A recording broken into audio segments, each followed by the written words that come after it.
Hi, my name is Jocelyn Minerve. If you're new to the channel, I'm one of 5, so it's myself, my husband, and my 3 kids, and we live in San Pedro Sula. In this video, I'm going to be giving you facts and my real-life personal perspective as a foreigner for the United States, living in the country of Honduras for about a year now. I say personal perspective because I do not want to invalidate anyone's real-life experience living here as a foreigner. This is just my about safety, but I'm also going to be showing you real facts starting right now.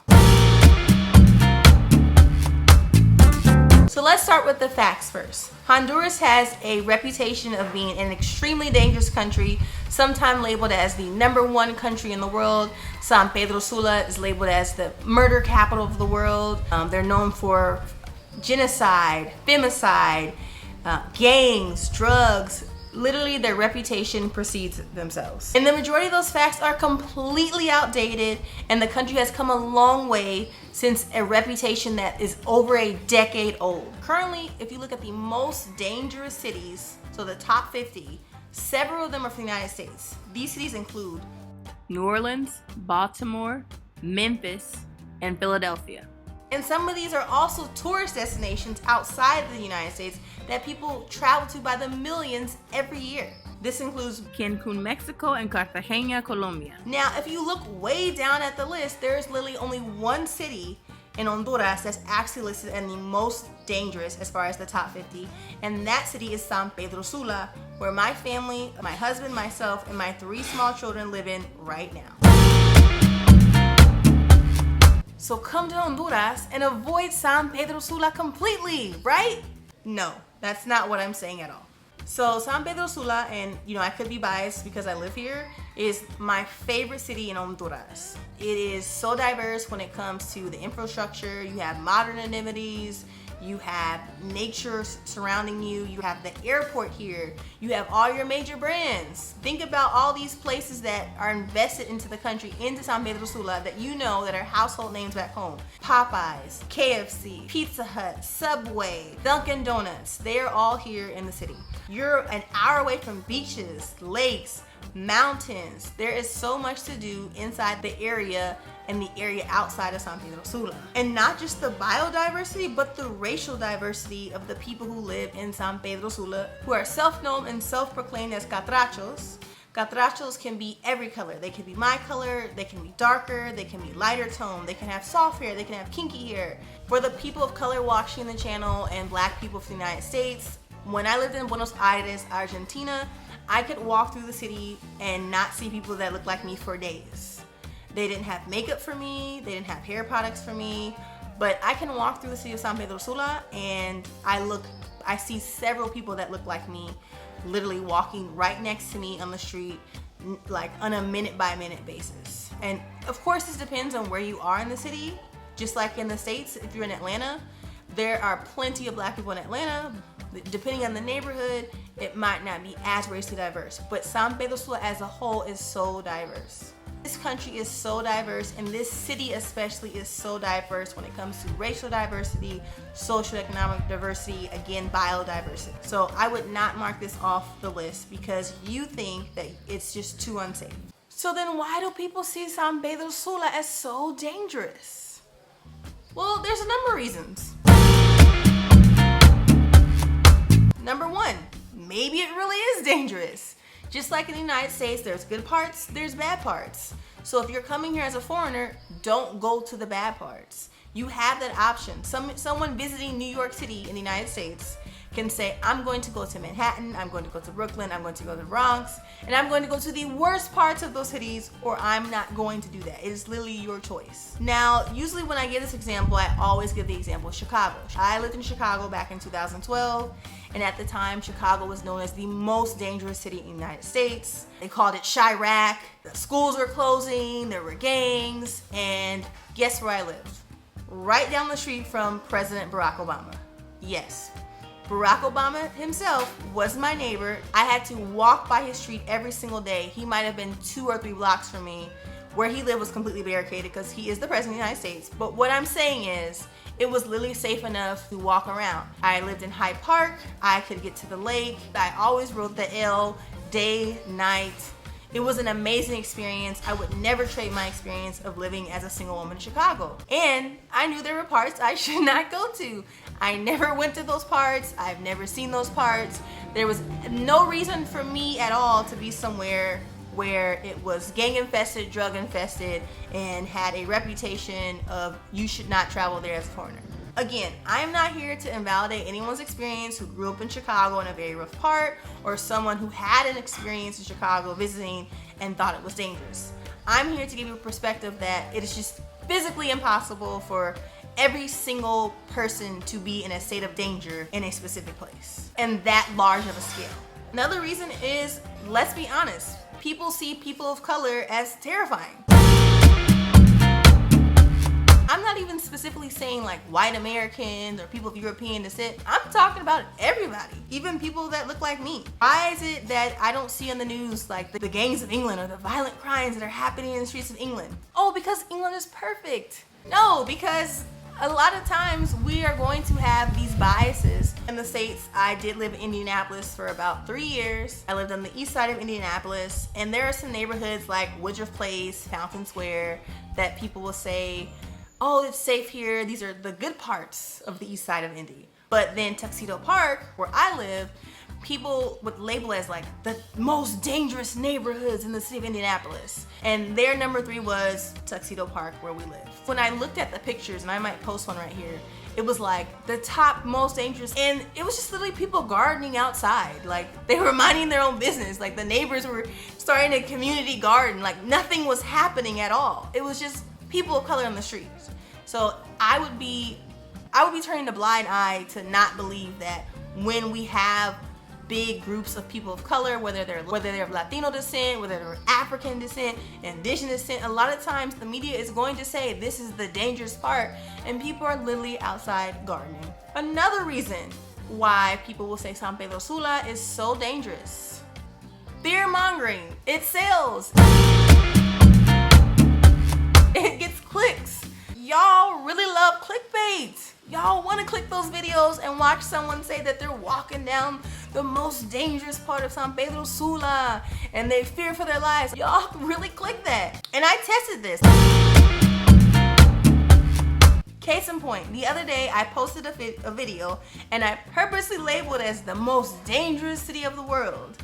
Or maybe I said the dangerous city in Honduras and living there and giving tips. I literally was like, I'm gonna make the font look all scary. I'm gonna put a scary picture in the background, and it was a sarcastic, funny video if you actually clicked it. And the picture that I took was from LA. Like I didn't even take a real picture from San Pedro Sula. I took a picture from Los Angeles, posted as my thumbnail, and y'all really believed that it was some scary place in San Pedro Sula. Y'all. When I tell you my click rate was at an all-time high for a content creator. So that's the rate that someone actually clicks your videos to watch them. I'm usually at like 4 or 5%. My click rate day 1 was like at 12% and it got to like 20% because y'all clicked that video. Most clicked video all time. You don't want to see a video of walking down a city in San Pedro Sula and nothing's happening today. Y'all want to see somebody scared out of their pants. You guys saw this video where somebody posted a video from 12 years ago and reposted it. A video of like a really dangerous altercation and that San Pedro Sula was so dangerous from 12 years ago. And they posted it and pretended like it was today. And y'all clicked it. Y'all clicked the clickbait. Y'all fall for it. Fear mongering sales. Travel vloggers who have never lived in the country, who have never lived in the city, who are visiting for such a short amount of time, and they walk around and they say how they feel so dangerous. And it's honestly disgusting to say, I'm going to go to a country that's not mine, where I'm a guest at. I'm going to try to shine a light on the worst possible circumstances that are possibly happening in the country. Let's take a pause to think about it. How is that even possible? How can someone who clearly looks like he's not from here, looks like she doesn't speak the language, what person, let alone white guy, how can they walk and survive somewhere where it's so gang infested, drug infested, they fear for their life, and everyone wants to get out of there, and they're walking around with a camera, speaking English? I'm gonna tell you right now, have I been through some rough areas? I have in the United States, And I wasn't stopping at no stop signs. I wasn't stopping at any stoplights. Like, I was trying to get through there. This doesn't make any sense, y'all. You are not gonna walk around a city that it's that dangerous. Like, no, you know people are gonna click your videos and you're gonna get paid. But plain devil's advocate, let's say it really is possible.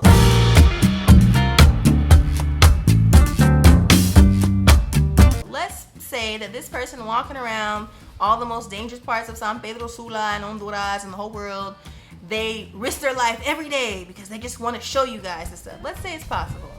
What real information can you get from them? Like, just imagine, think about the city that you live in right now, or the city that you grew up in, your hometown. So I was raised majority of my life in Long Beach, California before we moved to the Bay Area. So let's say you live in Long Beach, California right now, or Atlanta, Georgia right now. Imagine somebody coming, spending 1 week in your city, your town, and telling people this is the best place to eat, this is the best place to shop, these are the things you would never know about this city. You can't even get real information because they're not even scratching the surface. And if I'm being honest, I haven't even scratched the surface. I've been in Honduras for 1 year, and sometimes people ask me questions, and I have to be honest with them. Like, I don't know. I'm still learning. I'm still figuring out. I am a foreigner.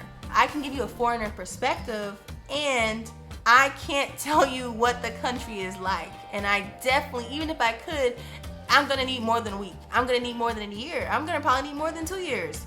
Talk to me 20 years from now. These videos, and they're getting paid. I'm not gonna sit here and lie and say like, oh, I don't care anything about money. That is like, I care about money, and I have stronger morals and values that, yes, money is important, and I could never do something like that. If I just wanted to make money, then yeah, I would just make a bunch of scary clickbait videos and literally find somebody who was at a low point in their life, living off the streets, homeless, and record them just to make money for my personal gain. And I can't do that.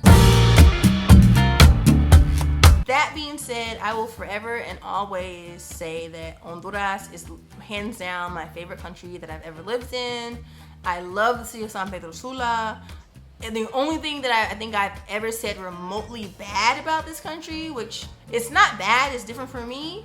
The most dangerous thing to me is driving. Y'all drive crazy here. Maybe I don't know how to drive, but for me, the most dangerous thing that has ever happened to me in San Pedro Sula is the driving. Outside of that, catrachos, hondureños, garifuna, like everyone here is the most beautiful, loving, kind, peaceful person that I have ever came in contact with. I have yet to meet a stranger. And the safety that I feel, if I'm being honest, I feel more safe and more peace in Honduras than I felt in my own country. Like, being a person of color and being a black woman in the States, it is, for me, and this is my personal perspective, so don't destroy me in the comments, is it feels like you're constantly living in a state of oppression, and you're silent sometimes, or people will expect me to be strong always. But in Honduras, I have the choice, if I want to act in full femininity. There's just so many things, so I feel at peace with this country. I feel safer with my kids, and we don't go to dangerous parts. If and when you come to San Pedro Sula, give this country a chance, give the city a chance. Not possible for this to be the murder capital of the world, y'all. It is not.